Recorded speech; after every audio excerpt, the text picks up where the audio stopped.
and a civil rights activist. So we like to welcome her to our class. She was born in Montgomery, Alabama. Dr. Montgomery was deeply immersed in the civil rights movement from a young age, as we can see from her book that we've been reading. Her father, Richard Harris, was a Tuskegee Airman, pharmacist, and owner of Dean's Drugstore, one of the oldest Black-owned pharmacies in Montgomery. That's a lot of that's a lot of powerful titles in there about your dad, just an extraordinary human. He played a pivotal role, her dad, that is, played a pivotal role in the Montgomery bus boycott and courageously opened um, their family home to the Freedom Riders in 1961. Growing up, Dr. Montgomery was a neighbor and family friend of Dr. Martin Luther King Jr. and his wife and their children, often interacting with Dr. King and his family. She actively participated in various civil rights activities, including marches and sit-ins following desegregation, and she was a teenager when her parents hid the Freedom Riders in their home, protecting them from the bloodthirsty, hate-filled crowds that were searching for them. Academically, Dr. Montgomery holds degrees from Fisk University, the United States Sports Academy, and University. She was an associate professor in the clinical and I'm sorry, she was an associate professor in the clinical doctorate of physical therapy program at Alabama State University. So that's the other ASU guys, just FYI. Wait a minute, I've got on my shirt because Uh, we played today. okay. Her memoir, Very Just good. a Neighbor, offers a personal perspective of her family's history and their involvement in the civil rights movement. Dr. Montgomery continues to preserve her family's legacy by maintaining the historic Harris's home, which is known as Dr. Richard Harris House, which served as a sanctuary for the civil rights leaders and activists. Please join me in extending a warm welcome to our esteemed speaker for today, Dr. Valda Harris-Montgomery. Thank All you so very much. Thank you so very much. Um, Let me start off by saying why the title. Let's talk about the book itself. It's the title. Where did it come from? And let me explain a neighborhood that I grew up in that is known as Centennial Hill. And Hill was the affluent African American neighborhood in Montgomery, Alabama. And when I speak to people, I have to make sure they understand segregation because there was not a mixed neighborhood. It was just all Black neighborhood, predominantly affluent individuals, your doctors, your lawyers, your educators, your ministers, I think I said legislators, but whatever, that lived in that neighborhood, along with other mixed people, but most of the people stayed in that neighborhood.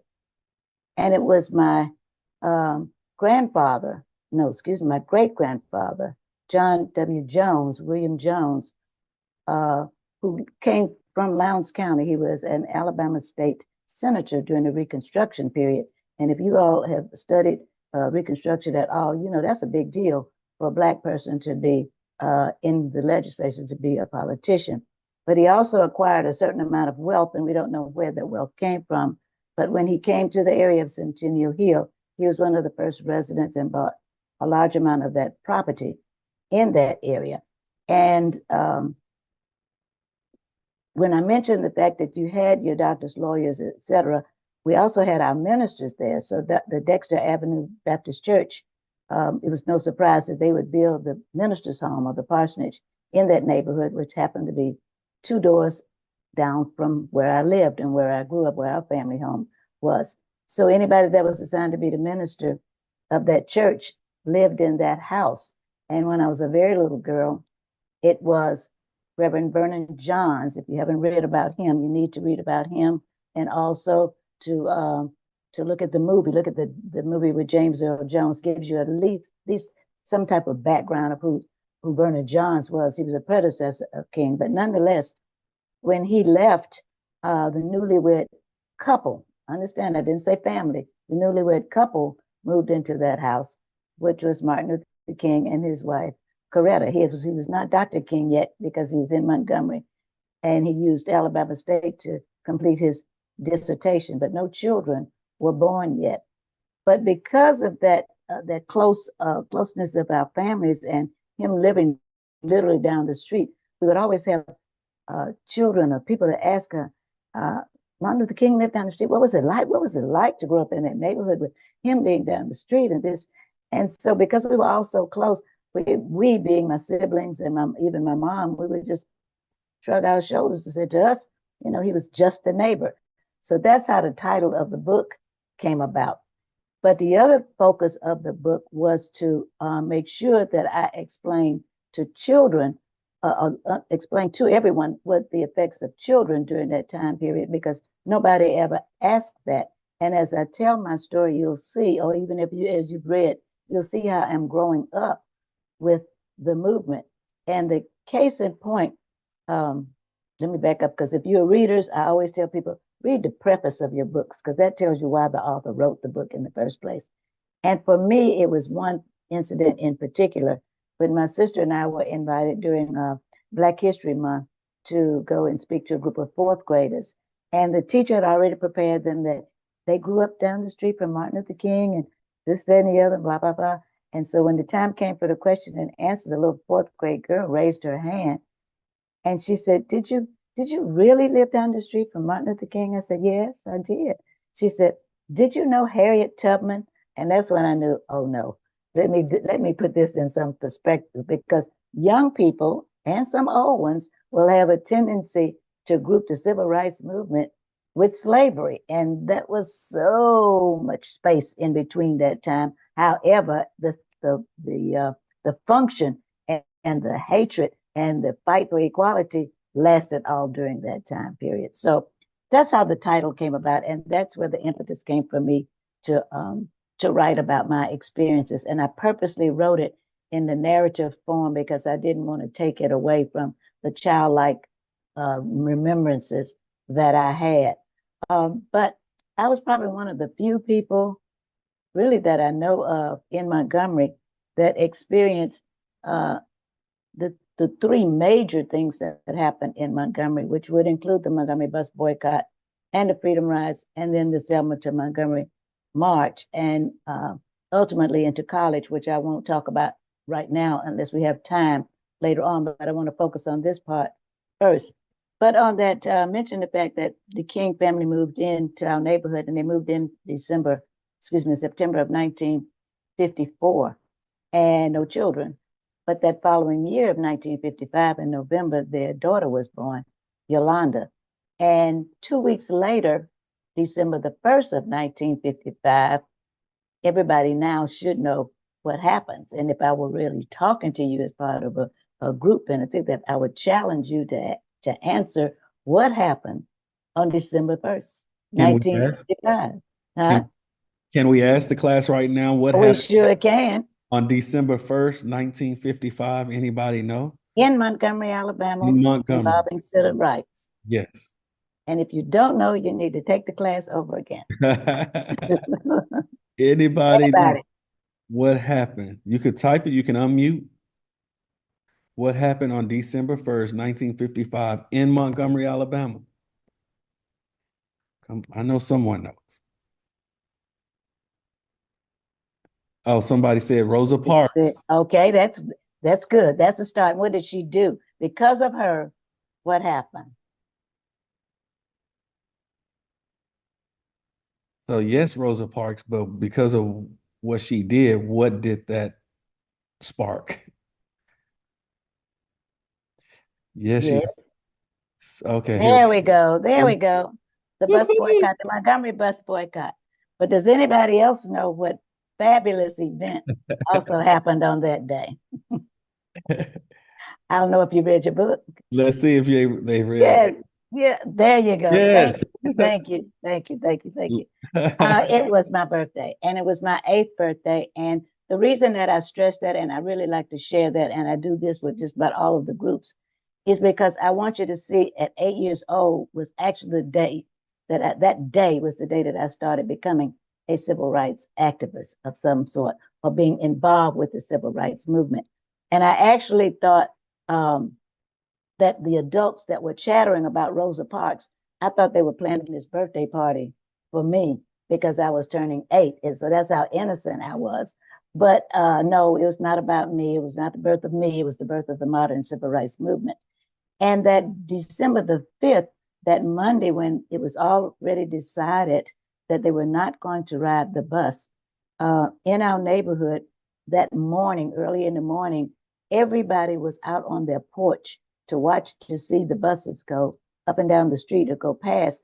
And you just heard the adults shouting, the buses are empty, the buses are empty, the buses are empty. And I'm a little girl shouting, the buses are empty, the buses are empty. So you're kind of learning what this means, that we want the buses to be empty. So that gives you an idea of the excitement of a child. But that civil rights movement, that Montgomery bus boycott, that I don't want to go in depth with unless I get questions, because I feel free to do that. But just knowing that because of the closeness of Martin Luther King being 2 doors down and he and my dad becoming such very good friends, along with Mrs. King and my mom, anything that happened to him in our neighborhood, like the bombings, of course, we were affected by it. So if they got the very first bombing at the house, all of the neighbors had broken glass or had some kind of destruction in their home. And we experienced that. And that was something that we had never experienced before. And that was July the 30th of 1956. Fast forward a whole year and the boycott ends that December of 1956. But it was January of 1957 that all of the bombings started to take place. And they bombed the churches and they bombed the ministers' homes. And they had 12 sticks of dynamite placed on Martin Luther King's home that, thank God, did not go off. However, 4 sticks of dynamite right across the street from my grandmother's house, who was right next door to ours, did go off. And that was at a cab stand. And that's because during the boycott, local black cab companies decided that they would just offer rides for free or for a dime or whatever to participate with the boycott so that these people could get to and from work. Well, the Klan decided, no, we're going to just bomb the cab stand. So that was the day that, being with my grandmother in a very large home, a Victorian style home, that when that bomb exploded, 14 windows out of that house just shattered. And it took me, I'm 9 years old now, took me a long time to get over the sound of breaking glass. So again, I'm trying to show you what traumatic events happen to us as children that you just never think about, just glass breaking and shattering all around you. But nonetheless, that was just major experience with the boycott. There was much more than that, but I just want to fast forward so we can get to the freedom rides. Because 5 years later now, 1961, I don't know if anybody knows what the purpose of the freedom rides was. Does anybody in your class know why did we have a freedom rides? What was the purpose in your mind? What was it and what was the purpose of it? Great question. Anybody know the answer to that? What was the purpose of the freedom rides? What were the freedom rides about?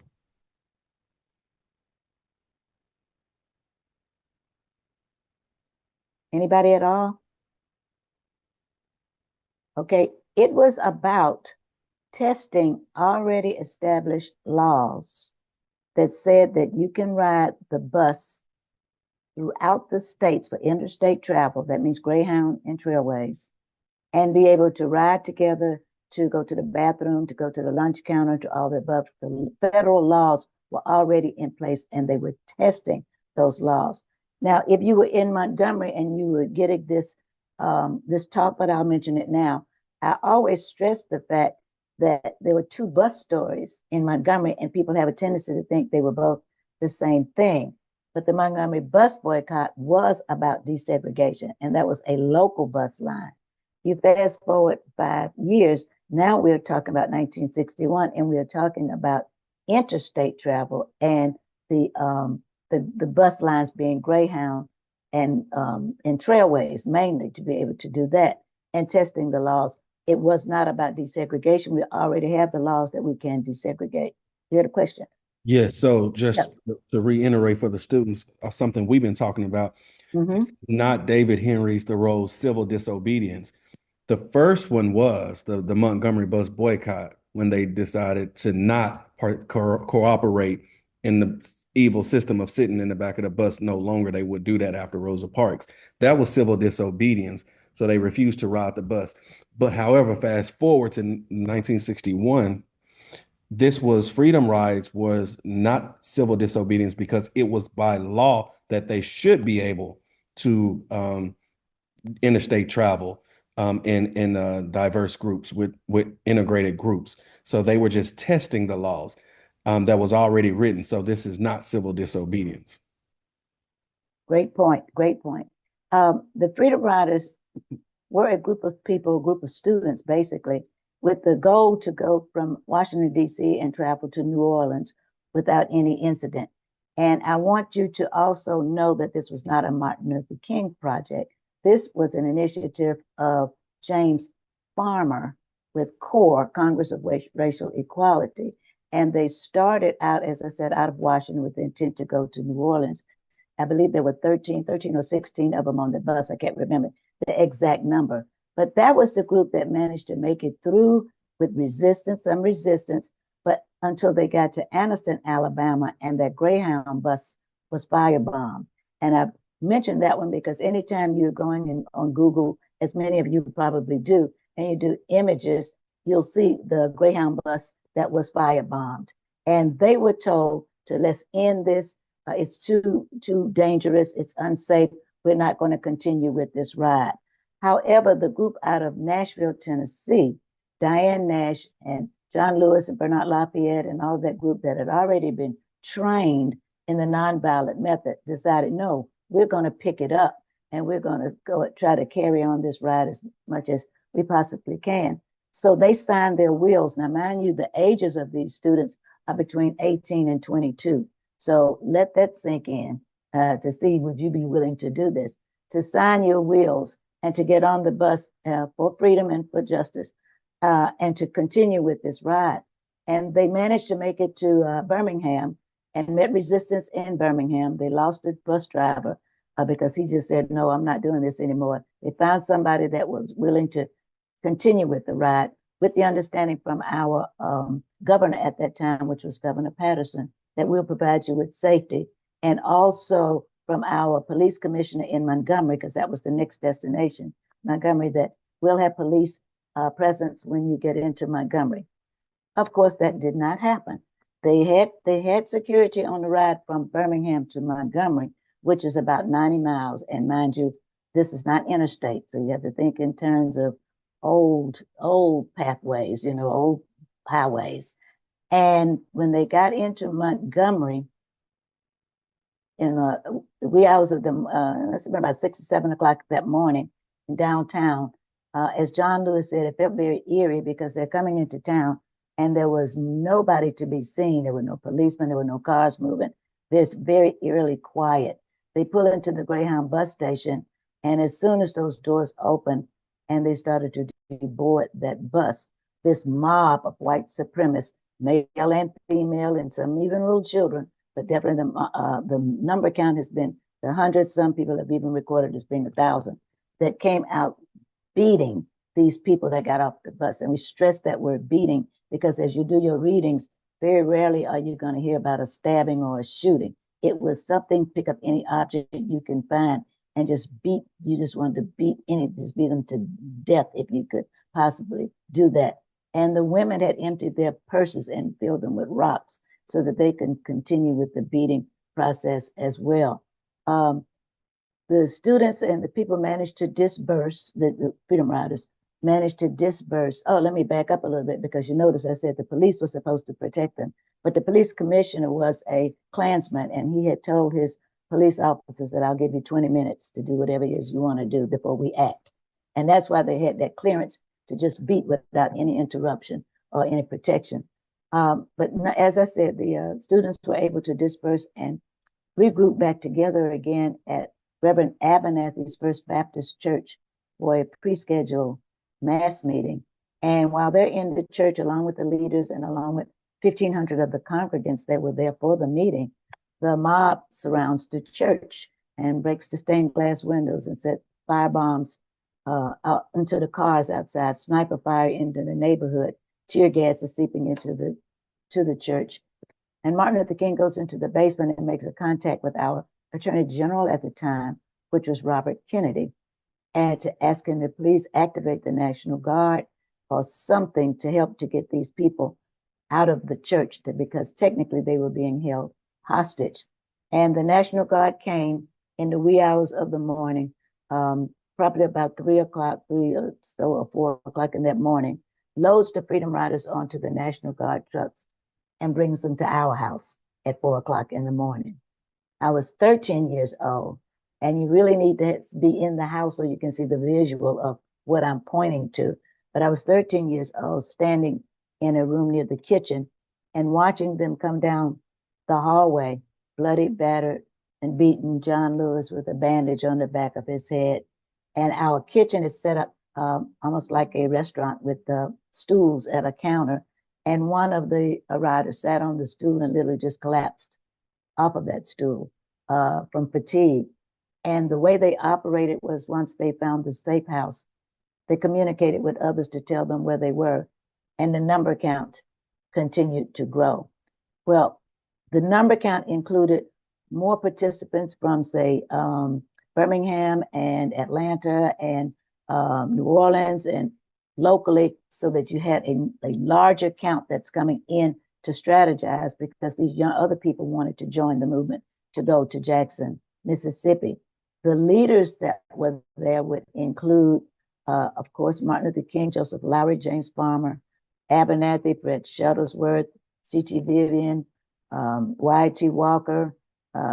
You've got Diane Nash already there, and the student leaders, John Lewis and Bernard Lafayette and James Bevel, and just so many more that I can't remember. It's so many of them that were there to strategize. When the news, I always ask the audiences, when did you first hear about the Freedom Rides? When did you first hear about the Freedom Rides? Dante, that's not a story that's had not been commonly talked about. I was in grad school. Okay, exactly.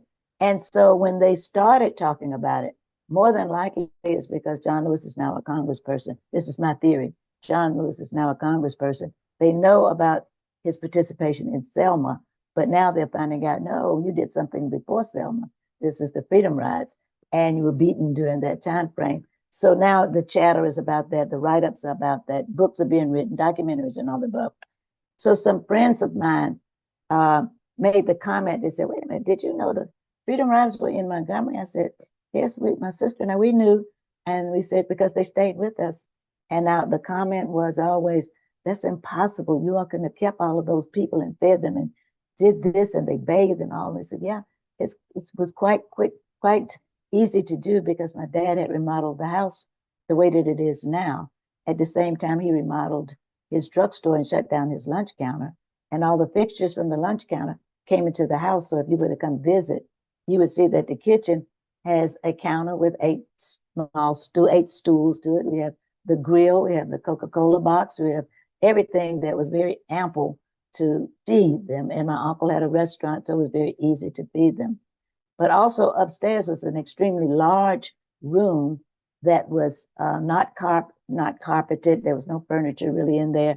There was nothing on the walls. It was just a large room that we, as the children, called it the playroom, which led itself very easily for them to all meet up there to sleep on the floor or study or dance or recreate or do whatever they needed to do and strategize. So it was very, very, very easy. The new people that wanted to join were not really trained yet. So Reverend Lawson, James Lawson, had to do like an emergency training at the house before they were able to get on that trailway bus to go to Jackson, Mississippi. Going back to John Lewis with the bandage on his head, and I told you they any kind of makeshift weapons. He was hit on the head with a Coca-Cola crate. Back in that time, I don't even know if you know of a Coca-Cola crate that held bottled Coca-Colas. And if you ever find one, you'll notice that on the very bottom they're metal tips, and he was hit in the head and bashed and put and broke the skin, so to speak. And it was my uh, dad and his medical buddies that were the ones that put that bandage on his head. And that particular picture has become iconic. If you've ever seen him sitting on the floor with a bandage on the back of his head, well, he's sitting upstairs in our home in that big room, uh, strategizing for the next move. Well, that very last day, May 24th, they had a prayer breakfast in the kitchen area with Reverend A.D. King and some other ministers. And my mom said after the breakfast and the prayer, they lined up in the hallway and to get on back onto the Greyhound bus, not Greyhound bus, to the National Guard trucks to go to the Greyhound bus or the Trailway bus station to go to Jackson, Mississippi. And she said they looked like lambs going to the slaughter. And once they were on that bus and they did get to Jackson, they were immediately arrested and put in Hinds County Jail before going to Parchment Prison. And in Hinds County Jail, they wrote these beautiful letters back to my parents, thanking them for the hospitality and for the food and the spaghetti and just all the comforts of home, so to speak. But I noticed with the letters that they were all addressed to the drugstore and not to the house. And that's when I found out from Bernard Lafayette that was because they never wanted to identify the location of the safe house or the safe house itself. So that's pretty much the Freedom Ride story. I mean, I could go more in depth, and I'll wait until I hear questions to see how deep they want me to go. But notice, as I said, I was 13, and then at age of 15, I'm sure everybody knows about the Children's March in Birmingham prior to the bombing of the church. But at the same time they were training the children in Birmingham, they were also training us in Montgomery how to be nonviolent. We had to volunteer and sign up for the Freedom Army Recruit, which was the booklet and the plan that was written by Martin Luther King and the SCLC.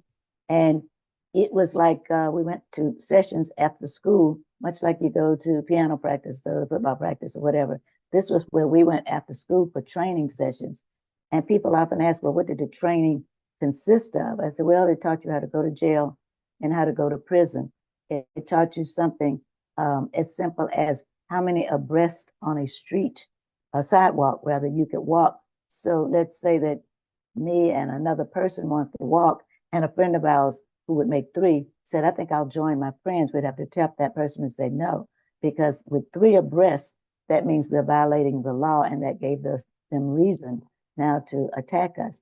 The same way when you see them march on the streets. And I advise you to look at your documentaries and look at your pictures and look at your footage so you can see how very organized the protests were. They wasn't like a mob scene. They're very organized in their marching and how we were taught to do that. Also, you're taught how to dress, and women always wore dresses or skirts. That was to show dignity. And the males always wore like maybe khaki pants or whatever the pants were that time, but they were not jeans by any means. And pretty much a white shirt. They had ties in case they needed to have to wear a tie, but very dignified in their appearance, and that was purposeful so that when the media did cover you, they can't say they look like thugs. There was nothing about them that looked like thugs or troublemakers, you know. So we learned that. We learned how to protest, how to be shoved off of a stool and fall into a fetal position, and the males would fall and protect the female. You learn how to remain very stoic, to tune out all of this negative garbage that you know is going to be around you.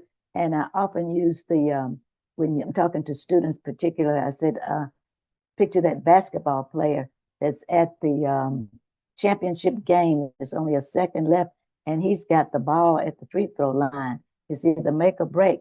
And he's got to tune out all of that cheering and all of this waving and things. His eyes are focused on nothing but that basket and a focal point at that basket to make the shot. That's the way that we were taught, that when you are in a position that you are integrating, let's say, a lunch counter or whatever it is, you tune all of that out and you remain forward. Now stop and watch your documentaries again. Look at Ruby Bridges. Look at Elizabeth Egbert. Look at all of the people that are sitting at the lunch counter. Nobody's chatting with each other. Nobody's looking over their shoulder. They're looking forward. They have a focus. They're talking to themselves. I don't care if you're just singing to yourself, whatever it is. You never let them see you sweat and you don't react. You respond. There's a big difference in the reaction. Reacting doesn't take any thought at all, because if you hit me, I'm gonna hit you back. That's the way it is. That's Newton, third law, you know. But a response, you have to have an intelligent thought, and that's the way that non-violent method proved to be so successful. People often think that it's weak, and it's not. It takes an awful lot of strength, awful lot of strength, not to fight back and to move forward because you've got a purpose. Yeah. Dr. Montgomery, can you say a little bit, since we've been reading and talking about Governor George Wallace, um, could you say something about what but basically what happened under it's a lot to talk about with him, but what Oh my gosh. Um, let's just say the administration we have now is Wallace 2.0. Okay, let me put it that way.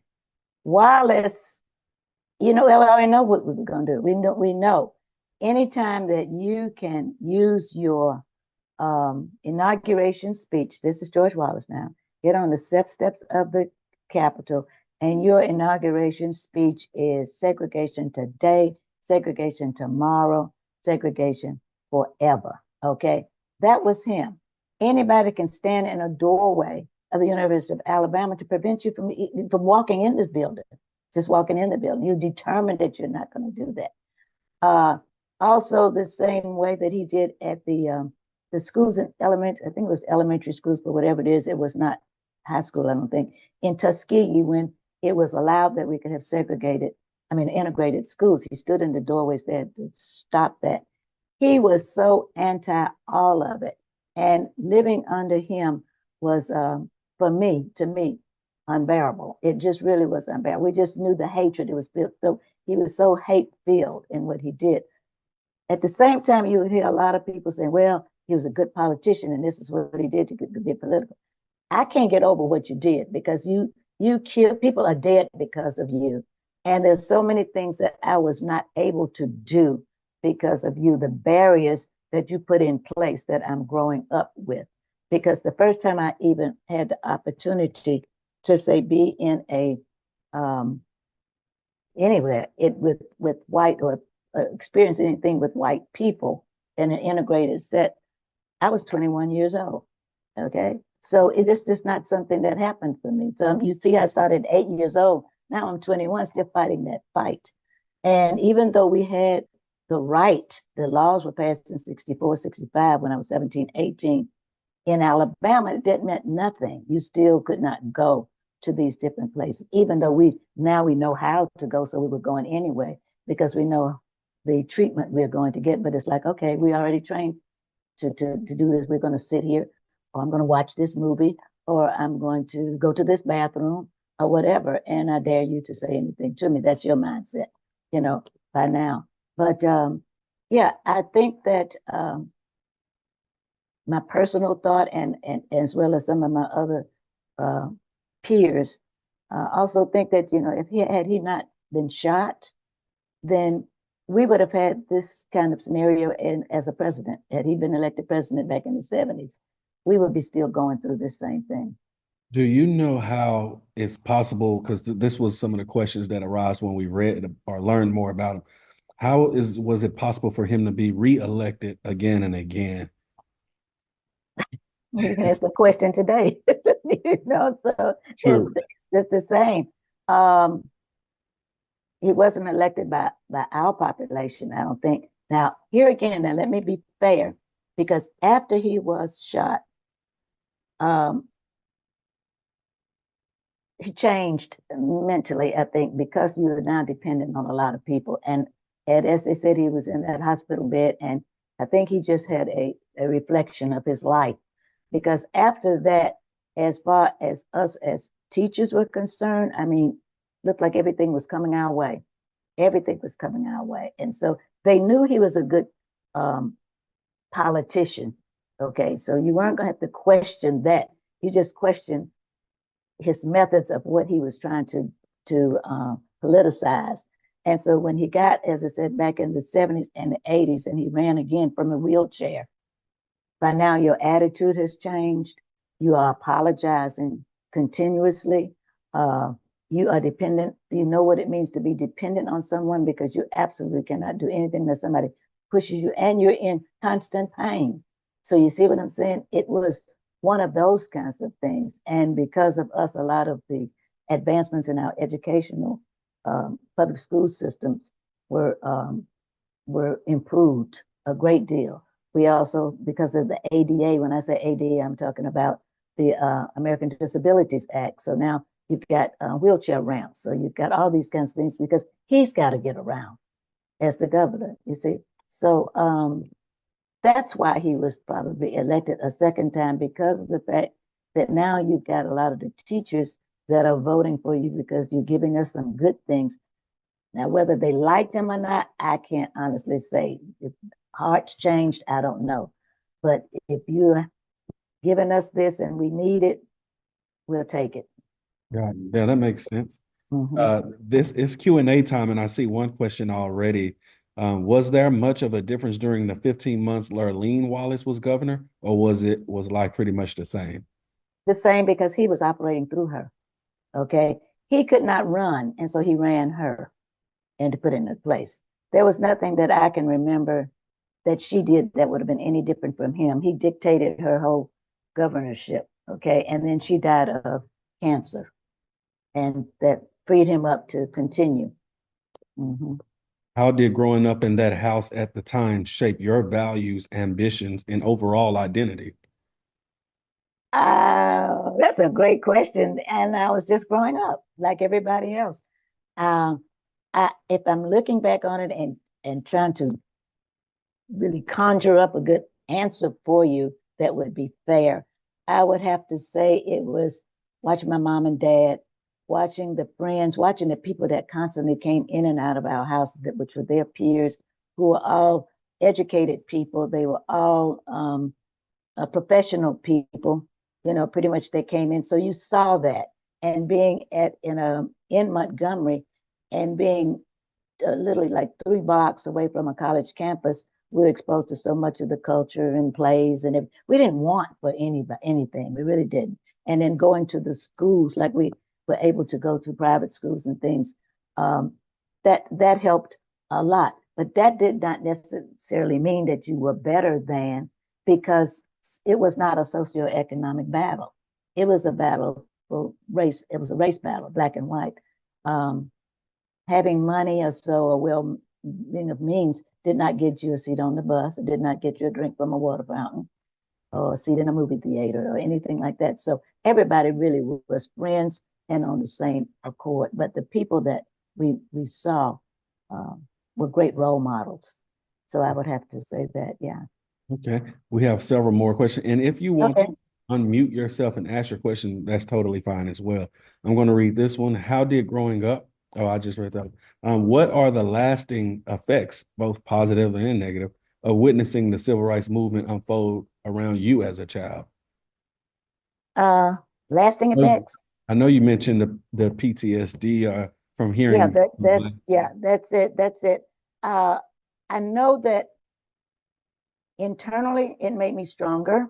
And by that, I mean, if I set out to do something, I was going to do it. I did not have a problem being the only one in at work or in a classroom or any of these kind of things. I felt very strong and very confident in what I wanted to do. And I set out to do that. Now, this is hindsight. I'm looking back at my path and going, why'd you do that? Why'd you do that? How'd you get to be a president of this? How did you get this? You just, for some reason, you just get it. And I'm accustomed to, somebody said, what makes you think you're a leader? And I said, be honest with you, I think it started when I was in first grade, and I'm very short, and I was outside crying because I was cold, And my sister, I was in Catholic school, so Sister Mary Alpha, my first grade teacher, asked me what was wrong, and I was crying. I said, "They all picking on me. They're patting me on the head. They're saying you're so short, you're so this." And she said, "No, no, no, no, no.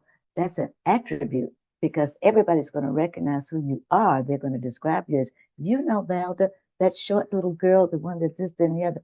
Plus, so that's one.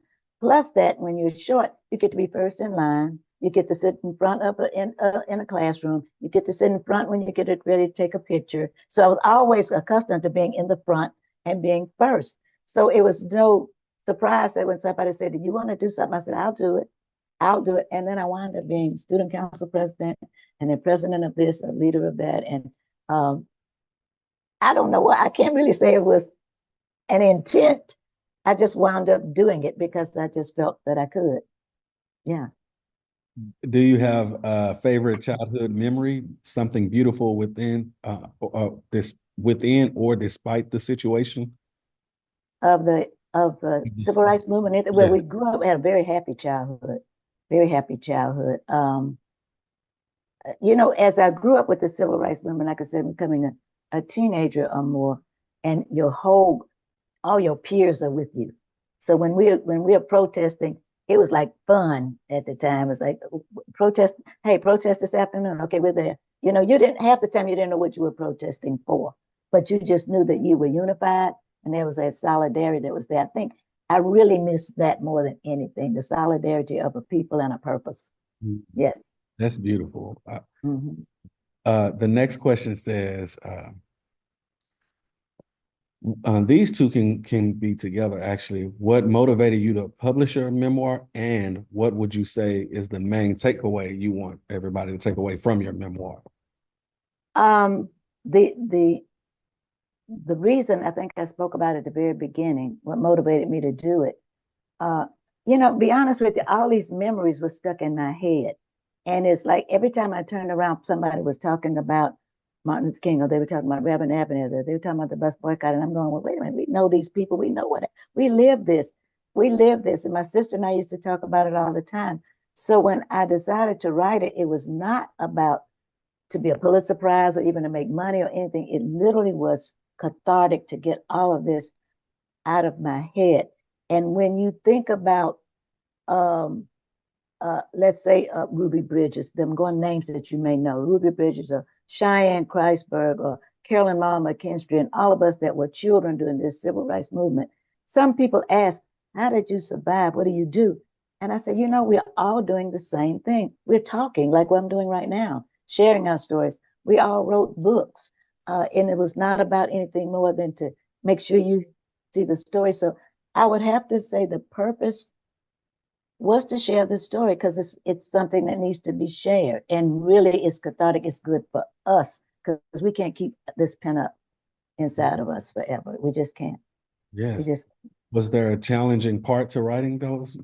it it was challenging, um, reliving those parts. Like I said, the glass shattering, and one in particular that I don't talk too much about was with Reverend King, um, after he was stabbed in New York. I think they may know that story.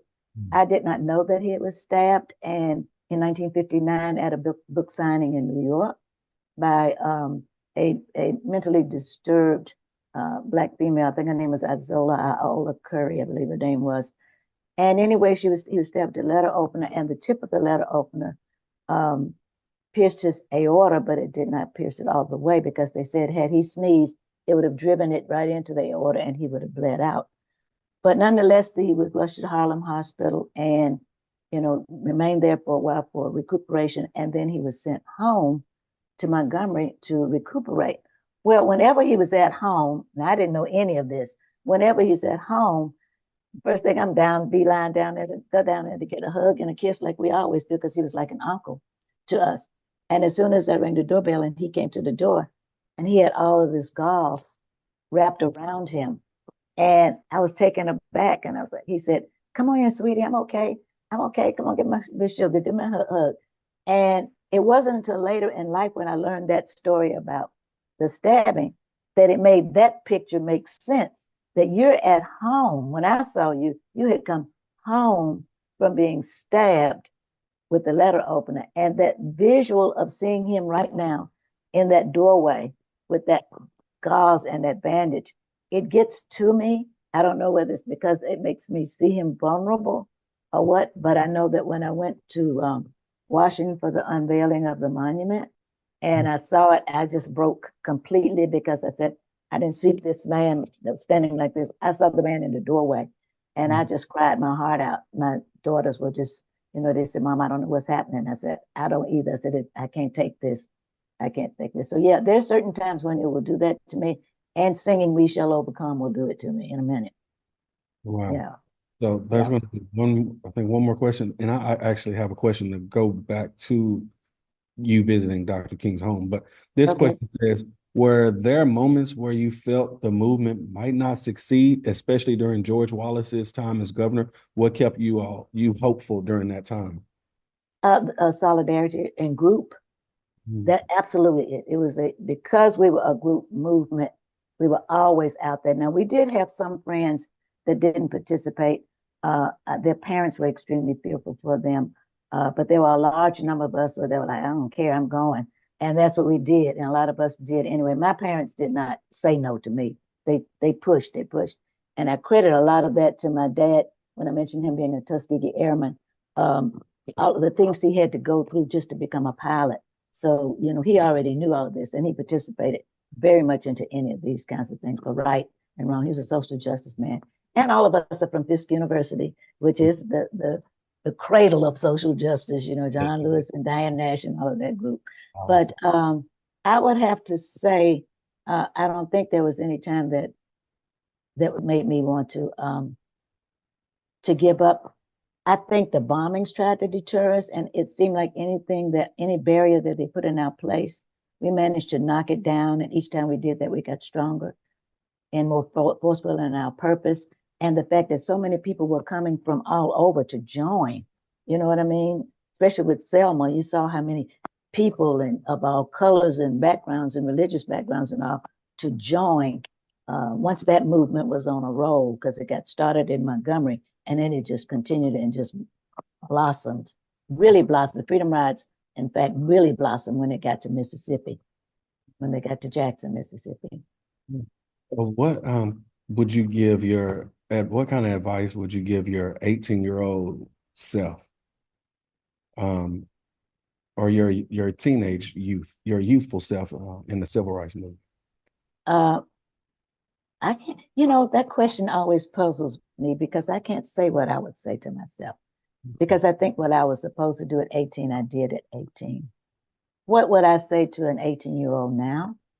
Yes. Would be a little bit, maybe be a little bit different because of what they've grown up with and what they've been exposed to. For us, our battle was to gain rights and privileges that were owed us. Okay. The battle now is to keep those rights and justices. That's a little bit different. Okay. And I don't want to use by any means necessary because I don't mean violence or anything like that. But you've got to educate yourself.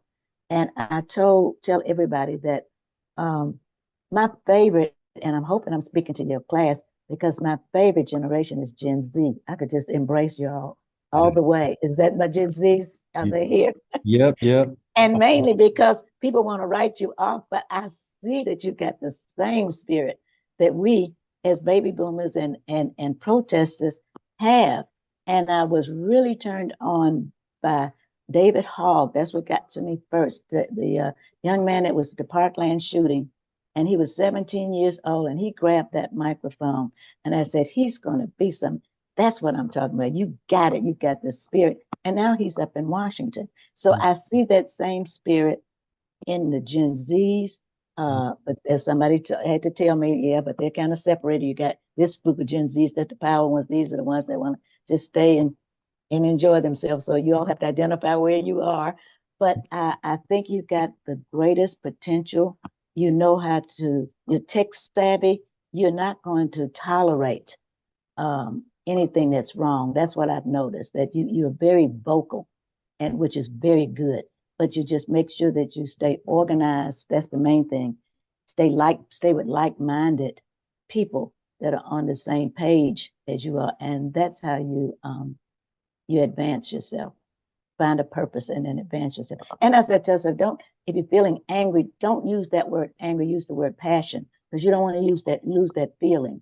But if you're passionate about something, you'll be driven to move forward in it. Yeah. Yeah. So the last question that came to my mind is about something you said when you visited Dr. King's home, who he was just an uncle to you, just a neighbor, you know. Um, you also shared in your book that one time you went over there and he showed you pictures Yeah. uh, from When they India. came from India, like I said, it was four of us. It was my sister, me, and my two brothers. Well, my two brothers were more in line age-wise with Yolanda and Martin the third. Okay, but we were like, when I say older, we maybe like 3 or 4 years older than they were. So we were like the quote babysitters, if you want to call it that way. But anyway, yeah, he called us down all the time. We were always there. I just, it was so normal that I don't see it as special. Um, but they had come from India and had the slides, and we were sitting in the room and watching the slides. And I remember seeing the Taj Mahal on a slide, and that was the first time I had seen it outside of a textbook. So that's I don't know why that sticks out in my mind, but that particular slide in general. But I'm sure that he was explaining things to us or whatever, and all of the above. And in all honesty, the Abernathy girls may have been down there with us too. I'm not sure because they were along with Yolanda and Marty as well. But I know that we were there, and and just trips with Mrs. King down to her hometown on some of the weekends, Oh, those kinds of things. Hmm. what's interesting about the India part you put in the book is um, in reading Caste, Isabel Wilkerson's book, she mentions that Dr. King was in India when he and someone they introduced him to speak, and they introduced him as the uh what was the word the cat the what's the word that Whatever it is lesser than. yeah, the untouchables. Thank Right. you. Untouchable. Untouchable. Okay. Thank you. I'm a Uh-huh. yes. The Yeah. untouchable, the basically of the Negro of the Americans, the untouchable. And he's in her book, she talks about how he said that stunned him at first, like, why would he call me an untouchable? But then he recognized basically she used that to show how America also has a caste system, in place. And so when I read that part of your book, I just connecting those dots was like a beautiful thing. Thank you. Thank Uh, you. Thank you so some much. someone Grant, this is the final question. I'm sorry, but Grant said, "What progress in civil rights are you most proud of, and what challenges do you think our society needs to draw attention to?" Um, I'm most proud of the fact that we had the Civil Rights Act of 74, I mean of 64 first, and then the voting rights. So I can't say pick one of those over the other because I think they're extremely vital. Voting is extremely important. And nowadays, I think we're about to fight for those same things again. And so when you ask me about the future, that's what I mean. When I'm talking now, I'm so triggered by what's going on right now, and so are my peers and Mhm. so many of the others, because there was blood, sweat, tears, and death to get to this point. And we don't want anybody to think of it so in such trivial thoughts that, oh well, we'll be okay. We don't know that. We honestly do not know that. Because the same people that were there, like if I'm standing talking to you and I was a part of that, there's another counterpart that's the same age as mine that might have been the one shouting in my ear. You see what I'm saying? I have children and grandchildren. He or she has children and grandchildren. You see, so they're out there. They're still out there somewhere. So that's the part that uh, I'm I don't like the fact that I have to spend the latter years doing this all over again, but I will because and as I said, I have the strength of my peers that have done this, and we keep saying that we've got to be the ones to talk about it because we are the only ones that have experienced this. And so I tell the younger people, the Gen Zs or the millennials or whoever, even the Gen X group, because none of them know what the struggles were like, that if you have to find somebody and you want to know, go talk to a grandparent or an aunt or anybody that's 65 years or older that has experienced this firsthand from any standpoint, either integrating a school or just trying to drink from a water fountain. You know, we all know. And these, just because you see the images in black and white, because that was the color of the footage back then, I'm standing here looking at you in living color. Uh, we lived this before. Yeah. Thank you so much. And I'm going to let you go. I just want to show I'm holding, let me take this off of blurred. All right. I'm holding your book in my hand. Oh, good. And on the inside, it says, to Dante, thank you for your support. Keep moving forward. It says, movement creates change. Valda Right. Harris-Montgomery, March 15th, 2011. Oh So my goodness. 2011, that's the first time I met you. And then I met you, we met in person when I went on the pilgrimage two other times since then. And then in 2015, you were gracious enough to talk when I was an associate pastor at a church in Denver, Colorado. You were able to talk then. And so here we are 10 years after that last meeting, um, being here with these students here. So I want to say personally, thank you for your generosity of spirit, keeping the stories alive, and your and that generosity of not just you sharing the stories, but you making these stories so accessible. Um, and it's very dear to me.